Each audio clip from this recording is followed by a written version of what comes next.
what all spiritual paths ultimately are calling us to. Will you surrender the reins? Will you surrender to a grace that is deeper than your mind? But what do I mean when I say grace? Grace really is the direct experience of the mystery coming alive from within you. Like a fountain, it brings forth the qualities of your true nature: boundless love, peace, clarity, pure awareness, strength, joy. These qualities are naturally part of you, although they're often hidden by the everyday stress and struggle and by identifying with yourself as a separate someone. And so when we hear the spiritual invitation that really is the quintessence of all paths to surrender, often we can get confused by that and think that we need to try to amputate parts of ourselves that we think shouldn't be there, that are blocking the way.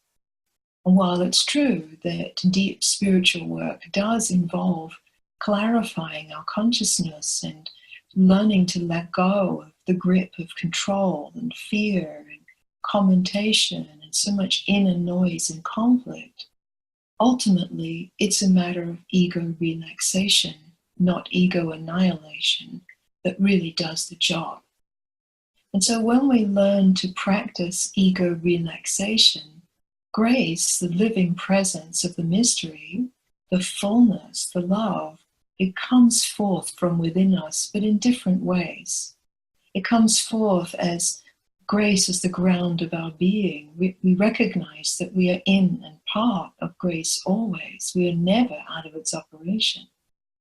We have something we can actually relax down into that's not historically based. There's not any more effort from our mind.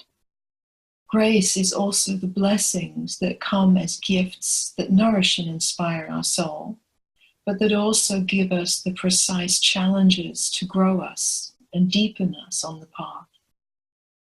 Grace is also the presence that transforms us from one dimension of consciousness to another, dancing with our sincerity of practice. And grace also is a more spiritually elegant, mature way of being in this world, where we learn to bridge the paradoxes with equanimity, to engage the path that is simultaneously a path of already being that while becoming more fully human. So grace comes alive through the practice of surrender, which I teach really as the practice of ego relaxation. So in the same way that we can learn progressive muscle relaxation, we can learn to meet the forces and the constructs and the assumptions and the history of our ego that keeps us fixated and dense and caught in the past, caught in mental noise. And we can practice doing nothing.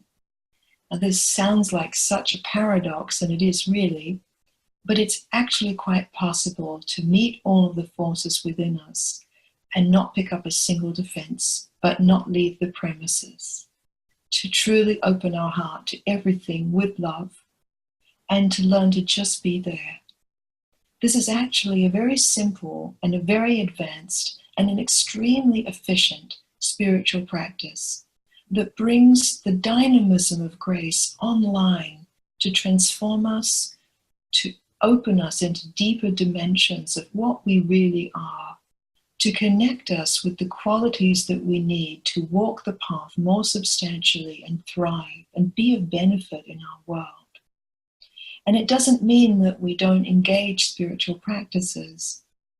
We do engage the time-tested spiritual technologies of trust, of presence, of meditation, of prayer, of mantra, of forgiveness, of holistic self-inquiry, but in a way that isn't about trying to make this or that happen.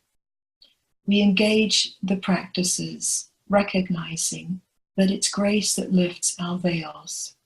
And so we learn to dance with grace and become more graceful human beings.